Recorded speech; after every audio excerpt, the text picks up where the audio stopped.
अब हम शुरू करते हैं अंतरा भाग 2 सरोज स्मृति का दूसरा भाग। माँ की कुल शिक्षा मैंने दी, पुष्प से तेरी स्वयं रची, सोचा मन में वह शकुंतला, पर पाठ अन्य वह अन्य कला। कुछ दिन रह गई तू फिर समोद, बैठी नानी की स्नेह गोद, मामा मामी का रहा प्यार, भर जलद धरा को ज्यों अपार। वे ही सुख दुख में रहे न्यस्त, तेरे ही सदा समस्त व्यस्त।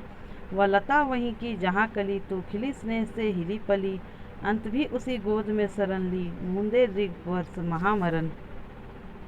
यहाँ कवि निराला जी अपनी स्वर्गीय पुत्री को संबोधित करते हुए कहते हैं कि माँ के अभाव में, माँ के द्वारा पुत्री के विवाह में दी जाने वाली शिक्षा मैंने तुम्हें दी, तुम्हारी पुष्प सैया मैंने सजाई। इस समय निराला जी को शकुंतला की याद आई। जिस प्रकार महर्षि कनु ने माँ विहीन शकुंतला को विवाह के पश्चात शिक्षा दी थी, उसी प्रकार मैंने भी सरोज को शिक्षा दी। लेकिन उस घटना और यहाँ की स्थिति में अंतर है, क्योंकि शकुंतला को उसकी माँ स्वयं छोड़कर गई थी, लेकिन सरोज की माँ को मृत्यु ले गई थी। विवाह के बाद सरोज अपने ननिहाल चली गई, जहाँ नानी और मामा मामी का उसे बेहद प्यार मिला। मामा मामी सरोज पर प्यार की ऐसी वर्षा करते थे जैसे बादल पृथ्वी पर जल की वर्षा करते हैं। ननिहाल में सभी लोग उसके सुख दुख में लगे रहे। वे लोग हमेशा सरोज के कल्याण में व्यस्त रहते थे। सरोज जिस लता अर्थात अपनी माँ मनोहरा की कली थी, उस लता का पालन पोषण भी उसी घर में हुआ। वह ननिहाल में पली बढ़ी, किशोरी बनी और यहाँ युवती बनकर फिर पहुँची थी, और अंत में सरोज ने ननिहाल में ही मृत्यु का वरण किया। ननिहाल वालों की गोद में ही अपनी आंखें मूंद ली।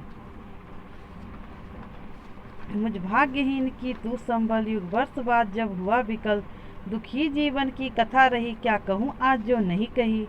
वो इसी कर्म पर वज्रपात, यदि धर्म रहे न सदा मात, इस पथ पर मेरे कार्य सकल, हो भ्रष्ट शीत के से सद्दल, कन्ने गत कर्मों का अर्पण करता मैं तेरा तर्पण। कवि निराला जी भावुक होकर कहते हैं कि हे पुत्री, तू मेरे जैसे भाग्यहीन पिता का एकमात्र सहारा थी।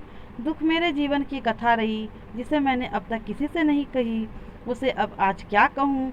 मुझ पर कितने ही भयानक विपत्तियाँ आए, चाहे मेरे समस्त कर्म उसी प्रकार भ्रष्ट हो जाए, जैसे सर्दी की अधिकता के कारण कमल पुष्प नष्ट हो जाते हैं। लेकिन यदि धर्म मेरे साथ रहा तो मैं विपदाओं को मस्तक झुकाकर सहज भाव से स्वीकार कर लूँगा। मैं अपने रास्ते से नहीं हटूँगा।